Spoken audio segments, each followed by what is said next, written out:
Welcome to VSP tutorial. Today topic రాజ్యాంగ పరిషత్. రాజ్యాంగ పరిషత్ గురించి కొన్ని ముఖ్యమైన బిట్స్ నేర్చుకుందామండి. ఇంకా మన ఛానల్ ఎవరైతే సబ్స్క్రైబ్ చేసుకోలేదో సబ్స్క్రైబ్ చేసుకోండి ఫ్రెండ్స్. రాజ్యాంగ పరిషత్ను ఉద్దేశించి మొదటిగా ప్రసంగించిన వారు ఎవరు? ఆప్షన్ 2 సచిదానంద సిన్హా. రాజ్యాంగ పరిషత్ను ఉద్దేశించి చివరగా ప్రసంగించిన వారు ఎవరు?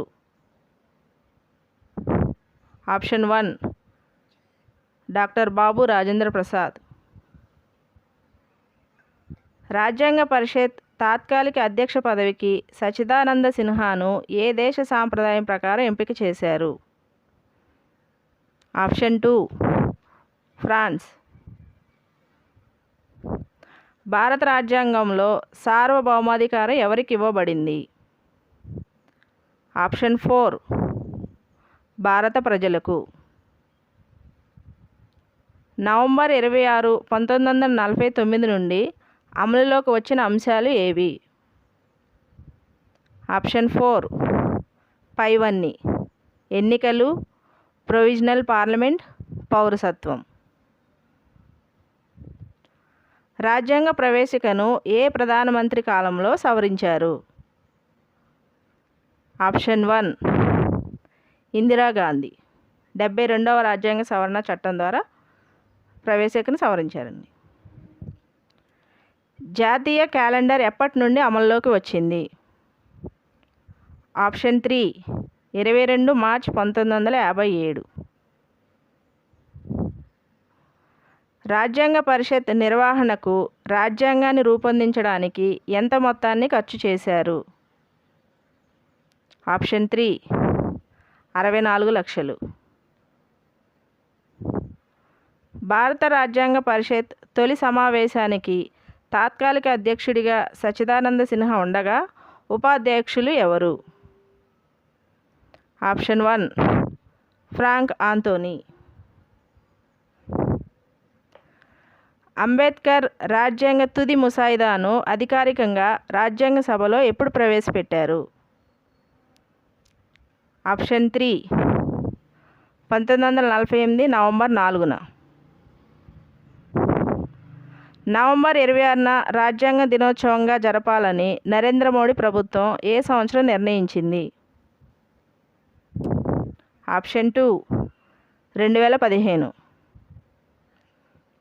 2015 నవంబర్ 19న కేంద్ర ప్రభుత్వం నవంబర్ 26ను రాజ్యాంగ దినోత్సవంగా ప్రకటిస్తూ గెజిట్ నోటిఫికేషన్ ఇచ్చింది.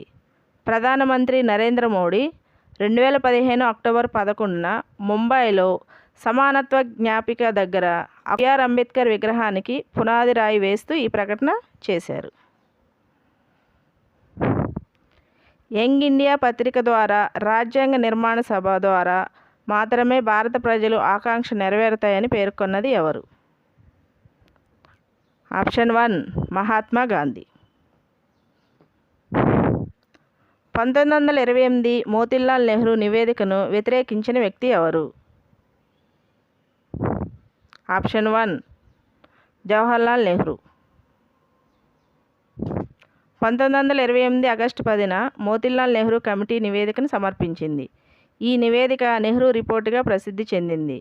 నెహ్రూ నివేదికను భారతీయులచే సొంత రాజ్యాంగం కోసం జరిగిన నిర్మాణాత్మక ప్రయత్నంగా చెప్పవచ్చు.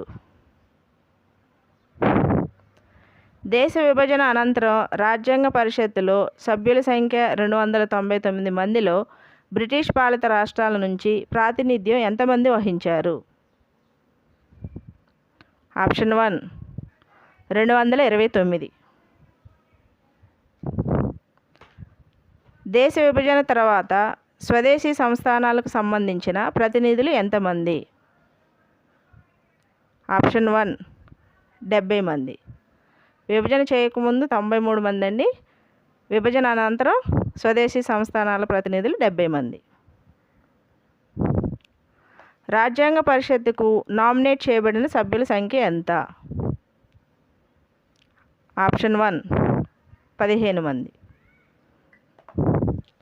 రాజ్యాంగ పరిషత్తులో మహిళల సంఖ్య ఎంత? ఆప్షన్ 1 15 మంది మహిళలు ఉన్నారండి. రాజ్యాంగ పరిషత్ ఆమోదించే నాటికి నిర్వహించిన సమావేశాల సంఖ్య ఎన్ని? ఆప్షన్ 2 11. 12వ సమావేశం ఆమోదించారండి. ఆమోదించకముందు సమావేశాలు 11.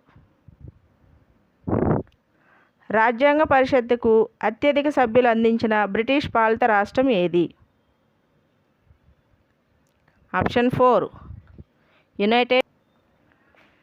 United province. రాజ్యాంగ పరిషత్కు అత్యధిక సభ్యులు అందించిన రెండవ బ్రిటిష్ పాలిత రాష్ట్రం ఏది? Option 1 Madras province. రాజ్యాంగ పరిషత్కు అత్యధిక సభ్యులు అందించిన స్వదేశీ సంస్థానం ఏది?